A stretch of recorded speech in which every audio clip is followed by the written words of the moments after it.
ہے اب تم طلاق دے سکتے ہو، اور طلاق ایک بار میں نہیں دینا ہے، الطلاق مرتان، ایک بار نہیں 2 بار تم طلاق دے سکتے ہو، 2 بار تم طلاق دے سکتے ہو۔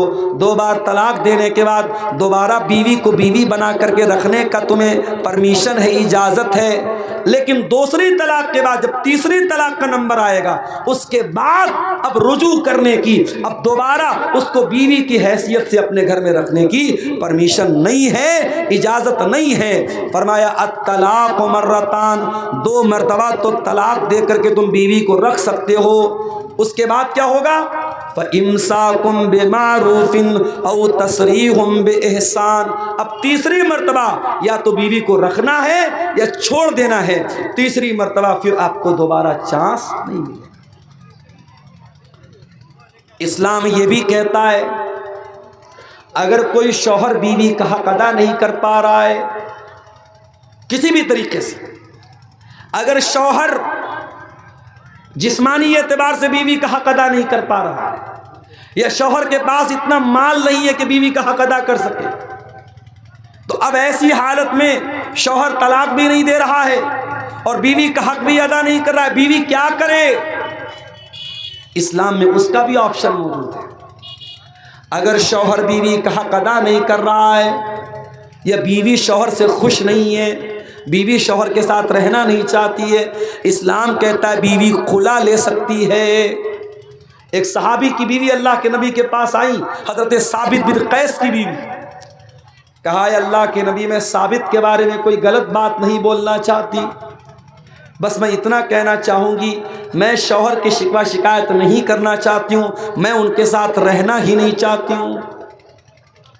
بیوی آ کر کے کہہ رہی کہ اے اللہ کے رسول میں اپنے شوہر کے ساتھ رہنا نہیں چاہتی ہوں۔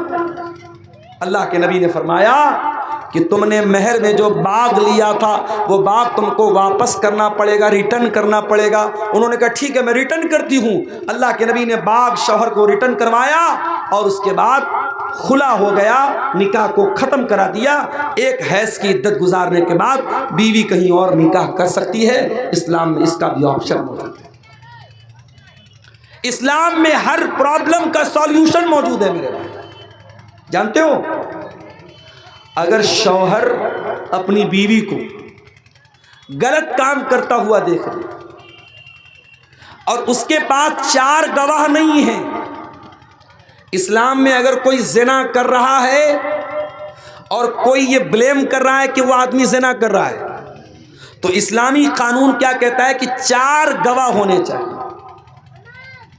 4 گواہ ہو یا کوئی کلیئر پروف ہو کہ ہاں یہ زنا ہوا ہے، کیونکہ زنا بہت بڑا گناہ ہے۔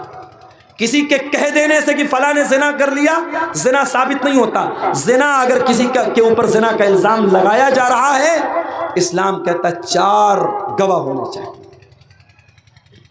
اب مان لو بیوی کو شوہر نے دیکھ لیا کہ بیوی غلط کام کر رہی ہے، اب ظاہر ہے شوہر 4 گواہ تو نہیں لا سکتا ہمیشہ، ضروری نہیں کہ اس چیز کو دیکھنے کے لیے 4 گواہ موجود ہوں، 4 گواہ نہیں۔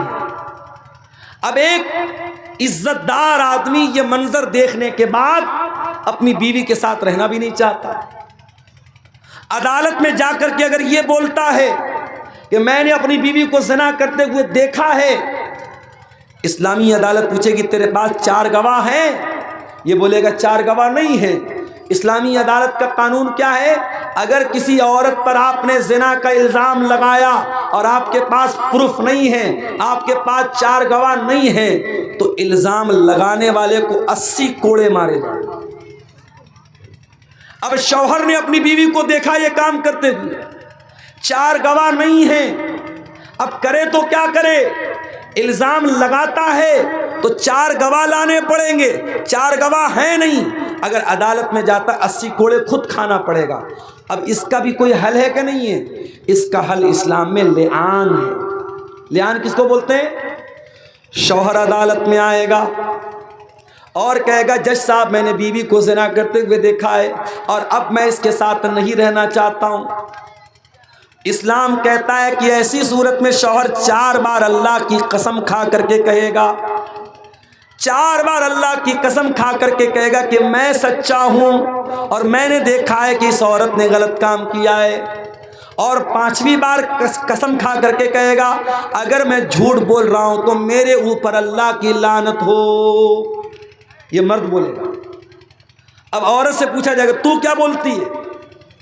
اگر عورت کہے گی کہ ہاں میں نے زنا کیا ہے، اسلامی عدالت کا قانون یہ کہتا ہے اگر عورت اقرار کر لے گی کہ میں نے زنا کیا ہے اور اسلامی ملک ہے، اسلامی عدالت ہے، اسلامی سزا ملتی ہے، تو چونکہ وہ عورت شادی شدہ ہے اس کو پتھروں سے مار مار کے ختم کر دیا جائے۔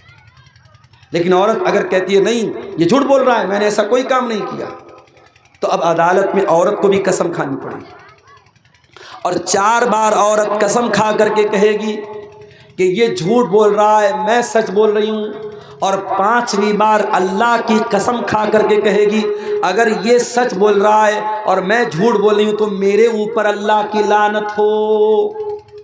مرد الگ قسم کھائے گا، عورت الگ قسم کھائے گی، اور اس کے بعد دونوں کے رشتے کو ڈسمس کر دیا جائے گا، ختم کر دیا جائے گا۔ اس پروسیس کو شریعت میں لعان بولتے ہیں، شریعت میں اس کا بھی حل رکھا گیا۔ میرے پیارے ساتھیوں، اتنا پیارا دین اللہ تعالیٰ نے ہمیں اور آپ کو دیا ہے۔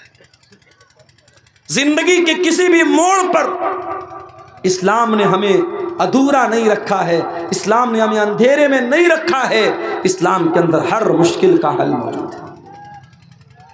اور آگے بڑھیے، انتقال ہو گیا کسی کا، مر گیا انسان، مرنے والا زمین چھوڑ کے گیا، جائیداد چھوڑ کے گیا، پیسہ چھوڑ کے گیا۔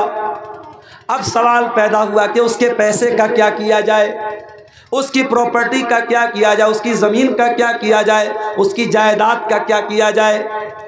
اسلام کہتا ہے مرنے والے کے پیسے سے سب سے پہلے اس کے کفن دفن کا انتظام کیا جائے، اور کفن دفن کا انتظام کرنے کے بعد یہ دیکھا جائے کہ اس کے اوپر قرضہ کتنا ہے، اس کے قرضوں کو ادا کیا جائے، اور قرضوں کو ادا کرنے کے بعد اگر مرنے والے نے کوئی وصیت کی تھی، اور اگر وصیت کسی مدرسے کے لیے وصیت کی تھی، کسی مسجد کے لیے کی تھی، کسی یتیم کے لیے کی تھی، تو اس کی وصیت کو بھی پورا کیا جائے گا، مگر وصیت 1/3 سے زیادہ نہیں ہو سکتی۔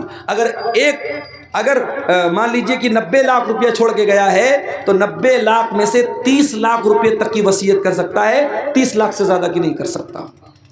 تو پہلا کام کفن دفن کا انتظام، دوسرا کام قرضے کی ادائیگی، اور تیسرا کام وصیت کو پورا کیا جائے گا، اور چوتھے نمبر پر اس کے جو وارث ہوں گے، اس کا باپ ہوگا، اس کی ماں ہوگی، اس کی اولاد ہوگی، اس کی بیوی ہوگی، جو بھی اس کے وارث ہوں گے، شریعت میں سب کا حصہ بتایا گیا، بیوی کا اتنا حصہ، اولاد کا اتنا حصہ، ماں کا اتنا حصہ، باپ کا اتنا حصہ، ان کا حق ان کو دیا جائے۔